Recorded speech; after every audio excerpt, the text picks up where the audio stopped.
আগামী ডিসেম্বরের মধ্যে জাতীয় নির্বাচন হতে হবে। ইশরাকের শপথ গ্রহণে বাধা দান বর্তমান সরকারের স্বৈরাচারী মনোভাবের প্রকাশ তারুণ্যের সমাবেশে বলেছেন তারেক রহমান।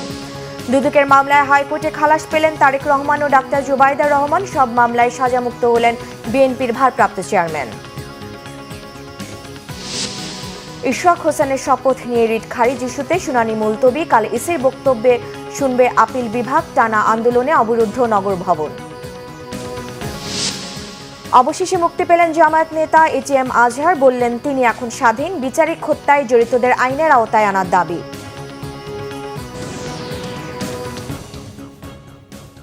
দেখছিলেন ক্রাউন সিমেন্ট সংবাদ শিরোনাম, এবার বিস্তারিত। বিএনপির ভারপ্রাপ্ত চেয়ারম্যান তারেক রহমান বলেছেন ডিসেম্বরের মধ্যে জাতীয় নির্বাচন হতে হবে। জাতীয় নির্বাচন যাতে নিশ্চিত হয় জনগণকে তার প্রস্তুতি নেওয়ার আহ্বান জানান তিনি। নির্বাচন নিয়ে টালবাহানা শুরু হয়েছে উল্লেখ করে তিনি বলেন, কম সংস্কার বেশি সংস্কারের আবর্ত ঘুরপাক খাচ্ছে জাতীয় নির্বাচন।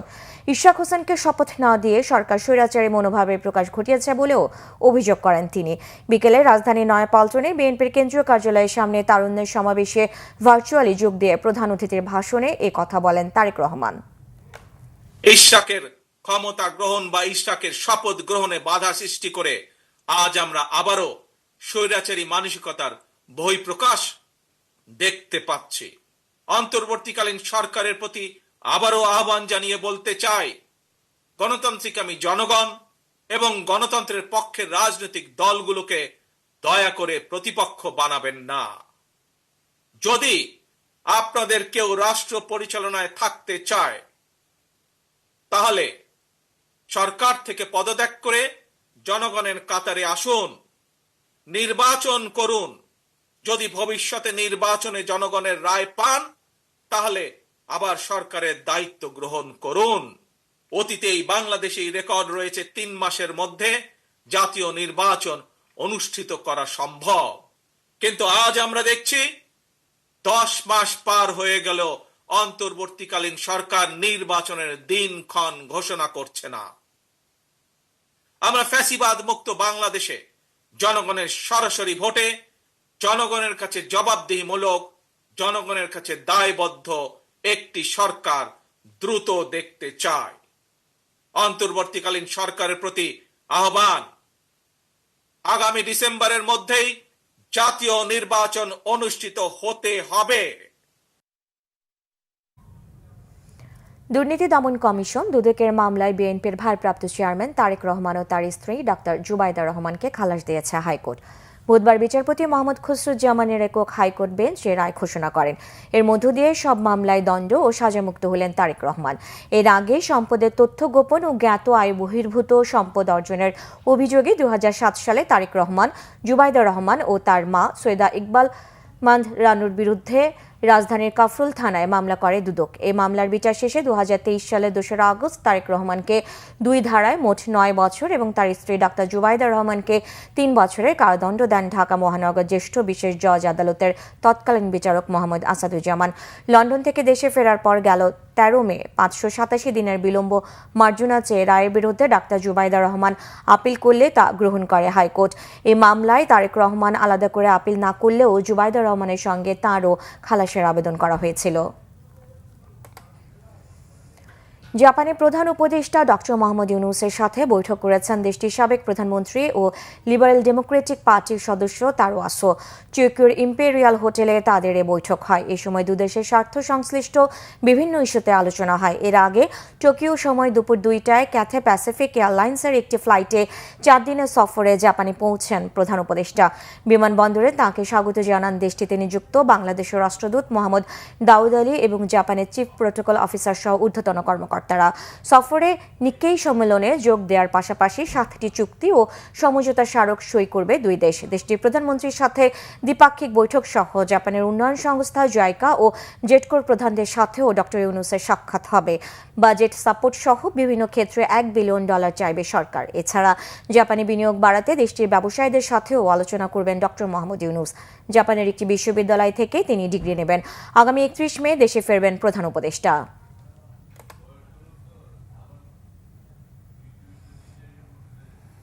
বিএনপি নেতা ইশরাক হোসেনকে মেয়র হিসেবে শপথ না পড়ানোর রিট খারিজ করে হাইকোর্টের আদেশের বিরুদ্ধে করা আপিলের বিষয়ে নির্বাচন কমিশনের বক্তব্য শুনবে সর্বোচ্চ আদালত। এই জন্য সুপ্রিম কোর্ট থেকে ইসি বরাবর একটি নোটিশ দেওয়ার আদেশ দিয়েছেন আপিল বিভাগ। পরবর্তী শুনানি আগামীকাল। প্রধান বিচারপতি ডক্টর সৈয়দ রেফাত আহমেদের নেতৃত্বাধীন আপিল বিভাগের পূর্ণাঙ্গ বেঞ্চে এ বিষয়ে শুনানি করেন রিটকারীর আইনজীবী মোহাম্মদ হোসেন। শুনানির এক পর্যায়ে আপিল বিভাগ জানতে চান ইসি ও রাষ্ট্রপক্ষের কোনো প্রতিনিধি আছেন কিনা। এ সময় ইশরাকের আইনজীবী ব্যারিস্টার মাহবুব উদ্দিন খোকন আদালতকে জানান, নির্বাচন কমিশন এই রিটে পক্ষভুক্ত হয়নি। ইশরাককে মেয়র হিসেবে শপথ না পড়ানোর রিট খারিজ করে হাইকোর্টের আদেশের বিরুদ্ধে গত সোমবার আপিল করেন রিটকারীর আইনজীবী অ্যাডভোকেট জহিরুল ইসলাম মুসা। এর আগে 22 মে ইশরাককে মেয়র হিসেবে শপথ না পড়ানো, তাকে মেয়র ঘোষণা করে নির্বাচন কমিশনারের গেজেটের কার্যক্রম স্থগিত চেয়ে করা রিট খারিজ করে দেন বিচারপতি মোহাম্মদ আকরাম হোসেন চৌধুরী ও বিচারপতি দেবাশিস রায় চৌধুরী হাইকোর্ট বেঞ্চ। আদালত থেকে জানানো হলো, বললো যে নির্বাচন কমিশন ভেরি ইম্পর্ট্যান্ট রোল। তারা স্বাধীন নির্বাচন কমিশন, সাংবিধানিকভাবে স্বাধীন, তারা সিদ্ধান্ত নিতে পারে, তাদের উপস্থিতির প্রয়োজন এই কোর্টে।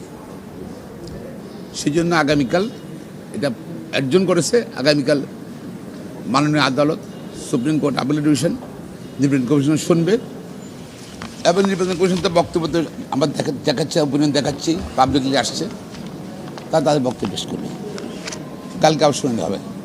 ঈশ্বর তো শপথ চেয়েছিল 30 দিনের ভিতর, যেহেতু সরকার দেয়নি, ইচ্ছাকে তখন ফল নাই, সুতরাং আইনগতভাবে সরকার দিতে হবে। সে ডিমান্ড করছে, সেই জন্য ডিমান্ড করতেছে, এখনও ডিমান্ড করতেছে। তার কিন্তু আইনগত অধিকার রয়ে গেছে তার পুরোপুরি।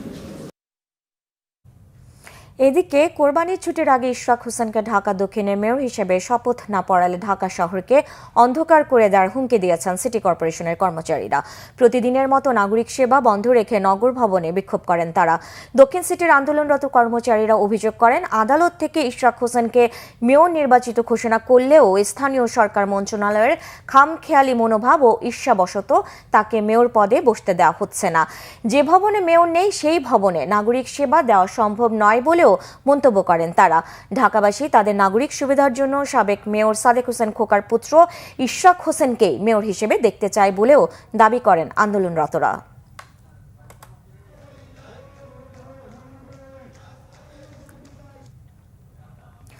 মুক্তি পেলেন ৭১-এর মানবতা বিরোধী অপরাধে মৃত্যুদণ্ড থেকে খালাস পাওয়া জামায়াত নেতা এটিএম আজহারুল ইসলাম। বিচারিক হত্যায় জড়িতদের আইনের আওতায় আনার দাবি জানিয়েছেন তিনি। সকালে সাবেক পিজি হাসপাতালে প্রিজন সেল থেকে মুক্তি পান এটিএম আজহার। সেখান থেকে শাহবাগে জামায়াতে ইসলাম আয়োজিত সংবর্ধনা সভায় যোগ দেন। ন্যায় বিচার প্রতিষ্ঠা হয়েছে উল্লেখ করে আদালতকে ধন্যবাদ জানান এটিএম আজহার। আওয়ামী লীগ সরকারের পতনে জুলাই গণ অভ্যুত্থানের নায়কদের প্রশংসা করেন। অভ্যুত্থানে জনগণকে সহযোগিতা করার জন্য সেনাবাহিনীকেও ধন্যবাদ জানান জামায়াতের এই নেতা। মানবতা বিরোধী অপরাধের মামলায় 2014 সালে 30 ডিসেম্বর আন্তর্জাতিক অপরাধ ট্রাইব্যুনাল আজহারুল ইসলামকে মৃত্যুদণ্ড দিয়েছিল। স্যাটেলাইট ভিত্তিক ইন্টারনেট সেবা ইলন মাস্কের স্টারলিংক বাংলাদেশে যাত্রা শুরু করায় দেশের ইন্টারনেট সেবা প্রদানকারী প্রতিষ্ঠান আইএসপিগুলো ক্ষতিগ্রস্ত হবে এমন শঙ্কায় দেশীয় উদ্যোক্তারা। এর ফলে 20 কোটি মার্কিন ডলারের দেশীয় বিনিয়োগ হুমকিতে পড়বে এমন শঙ্কা ব্যবসায়ীদের। টেলিযোগাযোগ নেটওয়ার্ক ও লাইসেন্সিং নীতিমালা স্টারলিংক বাস্তবতায় কোন পথে এনটিটিএন এর ভবিষ্যৎ শীর্ষক ব্রিফিংয়ে এসব কথা বলেন আলোচকরা। বক্তারা লাইসেন্স প্রাপ্ত 3 শতাধিক আইএসপি কোম্পানির বিনিয়োগকৃত অর্থে সুরক্ষা চান। অনুষ্ঠানে অন্য আলোচকরাও স্টারলিংকের বাংলাদেশকে আগমনকে একদিকে আশীর্বাদ এবং অন্যদিকে দেশের ইন্টারনেট ব্যবসার জন্য হুমকি হিসেবে উল্লেখ করেন। তারা বলেন, লাইসেন্স নীতিমালা বাস্তবায়নের আগে দেশের স্বার্থকে গুরুত্ব দিয়ে টেলিকম খাতের আন্তর্জাতিক সংগঠন আইটিইউ দিয়ে তা যাচাই বাছাই করাতে হবে। বিমান বাহিনীর প্রধান air chief marshal Hasan Mahmud Khan বলেছেন, সবার সাথে বন্ধুত্ব, কারোর সাথে বৈরিতা নয়। এটি বাংলাদেশের পররাষ্ট্রনীতির ভিত্তি, কিন্তু দেশের ভৌগোলিক অখণ্ডতা রক্ষা, স্বাধীনতা ও সার্বভৌমত্বের প্রশ্নে কোনো আপোষ হবে না। সকালে চট্টগ্রামের ভাটিয়ারীতে বিএমএ প্যারেড গ্রাউন্ডে বাংলাদেশ মিলিটারি একাডেমির ৮৮তম বিএমএ দীর্ঘমেয়াদী কোর্সের অফিসার ক্যাডেটদের কমিশন প্রাপ্তি উপলক্ষে রাষ্ট্রপতির কুচকাওয়াজ অনুষ্ঠানে তিনি কথা বলেন। এই সময় বাংলাদেশ সেনাবাহিনী একটি পেশাদার, শৃঙ্খলাবদ্ধ এবং সর্বাধুনিক সমরাস্ত্রসজ্জিত বাহিনী হিসেবে আরও সুদৃঢ় ও সক্ষম হয়ে গড়ে উঠবে বলেও আশা প্রকাশ করেন বিমান বাহিনী প্রধান। সকলের সাথে বন্ধুত্ব, কারোর সাথে বৈরিতা নয় আমাদের পররাষ্ট্রনীতির ভিত্তি, কিন্তু আমাদের ভৌগোলিক অখণ্ডতা, স্বাধীনতা ও সার্বভৌমত্বের প্রশ্নে কোনো রকম আপোষ করা হবে না। বাংলাদেশ সেনাবাহিনীর প্রধান কাজ হচ্ছে নন ট্রেডিশনাল থ্রেটস সহ সকল বাহ্যিক ও আন্তঃরাষ্ট্রীয় হুমকি থেকে দেশের নিরাপত্তা ও প্রতিরক্ষা নিশ্চিত করা। সিলেটের সুনামগঞ্জে সীমান্ত দিয়ে ৮২ জনকে বাংলাদেশে পুশিন করেছে বিএসএফ। মঙ্গলবার রাত ৩:৩০টায় সিলেটের জৈন্তাপুরে, মিনাটিলা ও শ্রীপুর এবং সুনামগঞ্জে নোয়াকোট ছনবাড়ি সীমান্ত দিয়ে ভারত থেকে তাদের বাংলাদেশে প্রবেশ করানো হয়। আটক হওয়া সবাই বাংলাদেশি। তারা অবৈধভাবে বিভিন্ন সময় ভারত গিয়ে আর নিজ দেশে ফেরত আসেনি। আটক ৮২ জনের মধ্যে পুরুষ ২৫ জন, নারী ২৭ এবং ৩০ জন শিশু রয়েছে। অন্যদিকে লালমনিরহাটের ৩ উপজেলার ৬ সীমান্ত দিয়ে নারী, পুরুষ ও শিশু সহ অন্তত ৫৭ জনকে পুশিনের চেষ্টা চালিয়েছে ভারতীয় সীমান্তরক্ষী বাহিনী বিএসএফ। তবে বিজিবি ও স্থানীয় গ্রামবাসীদের বাধায় তারা সীমান্তে নোম্যান্স ল্যান্ডের ভারতের অভ্যন্তরে অবস্থান নেয়। পতাকা বৈঠক হলেও কোনো পক্ষই ৫৭ জনের বিষয়ে সিদ্ধান্ত নিতে পারেনি। জয়পুরহাটে দুর্বৃত্তদের ছুরিকাঘাতে ছাত্রদল নেতা বিপ্লব আহমেদ পিয়াল নিহত হয়েছেন। শহরের ইসলামনগর এলাকায় বেলা 12:30টার দিকে এই হত্যাকাণ্ড হয়। পুলিশ জানিয়েছে, ছাত্রদলের জয়পুরহাট শহর শাখা কমিটির সিনিয়র যুগ্ম আহ্বায়ক বিপ্লব আহমেদ পিয়াল মাদক বিক্রিতে বাধা দেয়াকে কেন্দ্র করে দুর্বৃত্তরা পিয়ালকে শহরের ইসলামনগরের বাড়ি থেকে ডেকে নিয়ে উপর্যুপরি ছুরিকাঘাত করে পালিয়ে যায়। তাকে মুমূর্ষু অবস্থায় উদ্ধার করে জয়পুরহাট ২৫০ শয্যা জেনারেল হাসপাতালে নিয়ে নেওয়া হলে কর্তব্যরত চিকিৎসক তাকে মৃত ঘোষণা করেন। এ ঘটনার পরই এলাকায় উত্তেজনা ছড়িয়ে পড়ে। এই হত্যাকাণ্ডের সুষ্ঠু বিচার দাবি করেছেন নিহতের পরিবার ও রাজনৈতিক সহকর্মীরা। অন্যদিকে ঝিনাইদহের কালীগঞ্জের মালিয়াট গ্রামে জমি সংক্রান্ত বিরোধের জেরে প্রতিপক্ষের লাঠির আঘাতে কৃষক নায়েব আলী মোল্লার মৃত্যু হয়েছে। পুলিশ জানায়, ওই গ্রামের কৃষক নায়েব আলী মোল্লার সাথে দীর্ঘদিন ধরে একই গ্রামের ইউনুস আলীর জমি নিয়ে বিরোধ চলছিল। এরই জেরে আজ সকালে উভয় পক্ষের মধ্যে বাক বিতণ্ডার এক পর্যায়ে ইউনুস ও তার ছেলে আলামিন লাঠি দিয়ে নায়েবের মাথায় আঘাত করলে তিনি মাটিতে লুটিয়ে পড়েন। পরে তাকে কালীগঞ্জ উপজেলা স্বাস্থ্য কমপ্লেক্সে নিয়ে গেলে তাকে মৃত ঘোষণা করেন কর্তব্যরত চিকিৎসক। চট্টগ্রামের একটি গুদাম থেকে কুকি টিন ন্যাশনাল ফ্রন্টের আরও ১১,৭৮৫টি ইউনিফর্ম জব্দ করেছে পুলিশ। রাতে নগরীর বাউজিদ বোস্তামি থানা নয়াহাট এলাকার একটি গুদাম থেকে ২ কোটি টাকা মূল্যের কেএনএফ এর এসব ইউনিফর্ম জব্দ করা হয়। এর আগে গত ১৭ মে নগরীর বাউজিদ বোস্তামি থানার নয়ারহাট এলাকার রিংভো অ্যাপারেলস নামে একটি পোশাক কারখানা থেকে ২০,৩০০টি কেএনএফ এর ইউনিফর্ম জব্দ করে নগর গোয়েন্দা পুলিশ। গ্রেফতার করা হয় ৩ জনকে। এই ঘটনায় বাউজিদ বোস্তামির থানায় একটি মামলা করেছে পুলিশ।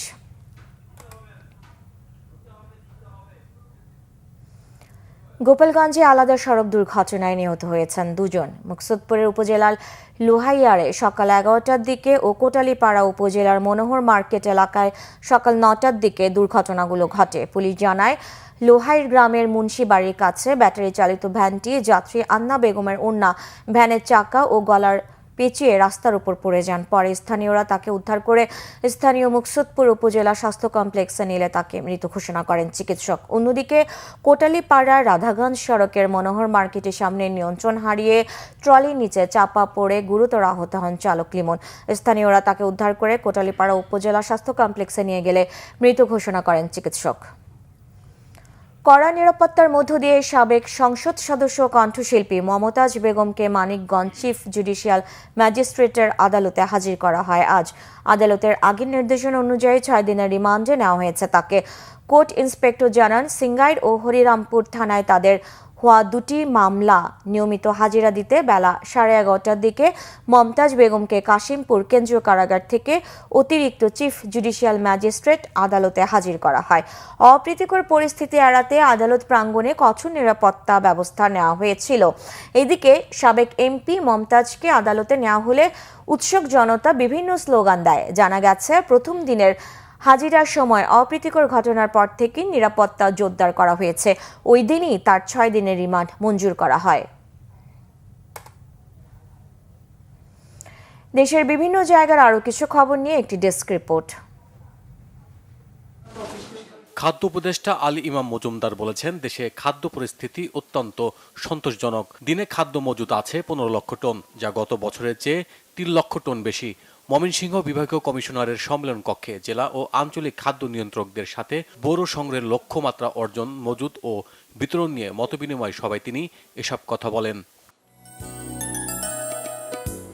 দুর্নীতি বিরোধী বিতর্ক রচনা ও চিত্রাঙ্কন প্রতিযোগিতা হয়েছে বাগেরহাটে। সকালে শহরের যদুনাথ ইনস্টিটিউট স্কুল অ্যান্ড কলেজে। এতে প্রধান অতিথি ছিলেন জেলা দুর্নীতি দমন কমিশন কার্যালয়ের উপপরিচালক মোহাম্মদ মোশাররফ হোসেন। প্রান্তিক জনগোষ্ঠীর জীবনযাত্রার মান উন্নয়নে সেমিনার হয়েছে কুড়িগ্রামে। জেলা প্রশাসকের সম্মেলন কক্ষে এতে বক্তব্য রাখেন জেলা প্রশাসক নুসরাত সুলতানা, বিভাগীয় সমাজসেবার পরিচালক জিলুফা সুলতানা, শিক্ষাবিদ ও সাংবাদিক অধ্যাপক শফিকুল ইসলাম বেবু সহ অন্যান্যরা। আন্তঃক্যাডার বৈষম্য নিরসনের দাবিতে কলম বিরতি পালন করেছে নাটোরের নবাব সিরাজ উদ্দৌলা সরকারি কলেজ ও জেলা ইউনিট। সকাল থেকে দুপুর পর্যন্ত এই কর্মসূচি পালন করে তারা। নাগরিক সেবা নিশ্চিতে সাবেক মেয়র মোস্তাফিজুর রহমান সহ কাউন্সিলরদের পুনর্বহালের দাবিতে বিক্ষোভ মিছিল হয়েছে রংপুরে। দুপুরে সচেতন নগরবাসীর ব্যানারে স্থানীয় শাপলা চত্বর থেকে বিক্ষোভ মিছিলটি বিভিন্ন সড়ক প্রদক্ষিণ করে। সিলেটে রেলওয়ে স্টেশনে অভিযান চালিয়েছে দুদক। অভিযানে নতুন প্ল্যাটফর্ম নির্মাণে অনিয়ম, টেন্ডার, পুরাতন রড বিক্রি করে টাকা আত্মসাৎ সহ বিভিন্ন অভিযোগের প্রাথমিক সত্যতা মেলে। দুপুরে এই অভিযান পরিচালনা করে দুদকের আঞ্চলিক সমন্বিত কার্যালয়। এদিকে গাইবান্ধায় নকল শিশু খাদ্যের কারখানায় অভিযান চালিয়েছে যৌথ বাহিনী। সকালে শহরের কুটিপাড়ায় অভিযান পরিচালনা করেন নির্বাহী ম্যাজিস্ট্রেট সাব্বির আহমেদ। 46তম জাতীয় বিজ্ঞান ও প্রযুক্তি সপ্তাহের উদ্বোধন ও সেমিনার হয়েছে সাতক্ষীরায়। জেলা প্রশাসনের আয়োজনে সকালে কালেক্টরেট স্কুল অ্যান্ড কলেজ মাঠে। এতে প্রধান অতিথি ছিলেন জেলা প্রশাসক মোহাম্মদ মোস্তাক আহমেদ। জাতীয় পুষ্টি সপ্তাহ উপলক্ষে আলোচনা সভা ও র্যালি হয়েছে কেরানীগঞ্জে। স্বাস্থ্য কমপ্লেক্স সম্মেলন কক্ষে আলোচনায় প্রধান অতিথি ছিলেন উপজেলা নির্বাহী কর্মকর্তা রিনাত ফৌজিয়া। বস্তায় সবজি চাষে উদ্বুদ্ধকরণ ক্যাম্পেইন হয়েছে সাভারে। বেসরকারি একটি সমাজ উন্নয়নমূলক সংগঠনের উদ্যোগে। এতে উপস্থিত ছিলেন সমাজসেবক Faruk Khandakar. Bangla vision news desk. সংবাদ শেষ করব ক্রাউন সিমেন্ট শিরোনামগুলো আরেকবার জানিয়ে। আগামী ডিসেম্বরের মধ্যে জাতীয় নির্বাচন হতে হবে। ইশরাকের শপথ গ্রহণে বাধা দান বর্তমান সরকারের স্বৈরাচারী মনোভাবের প্রকাশ। তারুণ্যের সমাবেশে বলেছেন তারেক রহমান। দুদকের মামলায় হাইকোর্টে খালাস পেলেন তারেক রহমান ও ডাক্তার জুবাইদা রহমান। সব মামলায় সাজামুক্ত হলেন বিএনপির ভারপ্রাপ্ত চেয়ারম্যান। ইশরাক হোসেনের শপথ নিয়ে রিট খারিজ ইস্যুতে শুনানি মুলতবি। কাল ইসির বক্তব্য শুনবে আপিল বিভাগ। টানা আন্দোলনে অবরুদ্ধ নগর ভবন। অবশেষে মুক্তি পেলেন জামায়াত নেতা এটিএম আজহার। বললেন তিনি এখন স্বাধীন। বিচারিক হত্যায় জড়িতদের আইনের আওতায় আনার দাবি। এই ছিল এখনকার মতো। পরের সংবাদ সন্ধ্যা 7:30টায় দেখার আমন্ত্রণ রইল। এছাড়া বাংলা ভিশন সংবাদ ও সংবাদ সংশ্লিষ্ট অনুষ্ঠান দেখতে ভিজিট করুন www.vvnews24.com ও facebook.com/banglavisionnews এবং সাবস্ক্রাইব করুন youtube.com/banglavisionnews। ধন্যবাদ।